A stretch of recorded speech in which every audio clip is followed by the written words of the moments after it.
বন্দি জীবন কাটিয়ে ঘরে ফেরার আনন্দে ফিলিস্তিনিরা ইসরায়েলিদের হাত থেকে মুক্তি পেয়ে গাজা উপত্যকার পশ্চিম তীরে ফিরেন তারা। বছর বাদে প্রিয় মানুষদের আবার চোখের সামনে পেয়ে উল্লাসে মাতেন উপত্যকার ফিলিস্তিনিরা।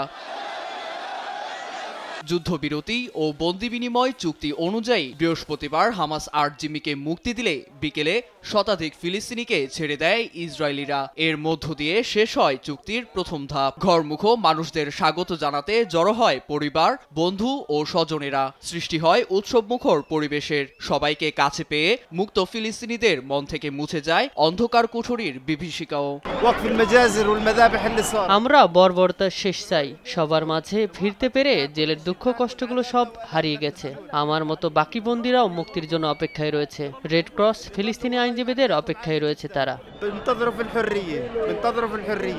এদিন জিম্মিদের সঙ্গে মুক্তি পান সশস্ত্র বাহিনী আল আকসা শহীদ ব্রিগেডের কমান্ডার জুবেইদি। পশ্চিম তীরের জেনিনে ইসরায়েলি দখলদাররা থাকায় ঘরে না গিয়ে রামাল্লাতে যান তিনি। তাকে কাছে পেয়ে উচ্ছ্বসিত সবাই। কাঁধে তুলে জানান দেন কতটা আপ্লুত তারা। একই দিন হামাস সামরিক প্রধান মোহাম্মদ দেইফের মৃত্যুর খবর নিশ্চিত করে সশস্ত্র গোষ্ঠী হামাস। ২০২৪ সালের ৭ অক্টোবর ইসরায়েলের হামলার পরিকল্পনাকারীদের প্রধান হিসেবে দেখা হয় তাকে। এর আগে ফিলিস্তিনিদের উপত্যকা খালির প্রস্তাব দেন মার্কিন প্রেসিডেন্ট ডোনাল্ড ট্রাম্প। সেই সঙ্গে চলতি সপ্তাহেই যুক্তরাষ্ট্রে ইহুদি বিদ্বেষীদের দমন করতে নির্বাহী আদেশে সই করেন তিনি।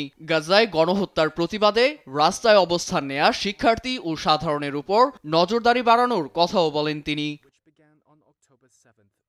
অন্যদিকে গেল বুধবার সিডনিতে বিদ্যালয়ের সামনে বিস্ফোরক সহ একটি গাড়ি জব্দ করে আইনশৃঙ্খলা বাহিনী। ইহুদি বিদ্বেষের জেরে বড় রকম ষড়যন্ত্র হচ্ছে বলে দাবি তাদের। এতে স্থানীয় ইহুদি ও শিক্ষার্থীদের নিরাপত্তায় ব্যবস্থা করা হয় বিশেষ নিরাপত্তার। এ বিষয়ে কেন্দ্রীয় সংসদের প্রতিনিধি জানান, দুর্ভাগ্যবশত স্থানীয় ইহুদিরা বৈষম্যের শিকার হচ্ছে। তাদের নিরাপত্তায় আইন শৃঙ্খলা বাহিনী ও প্রশাসনের বিভিন্ন মহল কাজ করছে। বাকি অস্ট্রেলিয়ানদের মতো তারাও সবকিছুরই সমান অধিকারী। তেল আবিবের প্রতি ট্রাম্প ও সিডনি প্রশাসনের নমনীয়তার চেয়ে গাজা উপত্যকার গণহত্যা নিয়েই বেশি চিন্তিত বিশেষজ্ঞরা। নীরব দাস, নিউজ ডেস্ক, দেশ টিভি।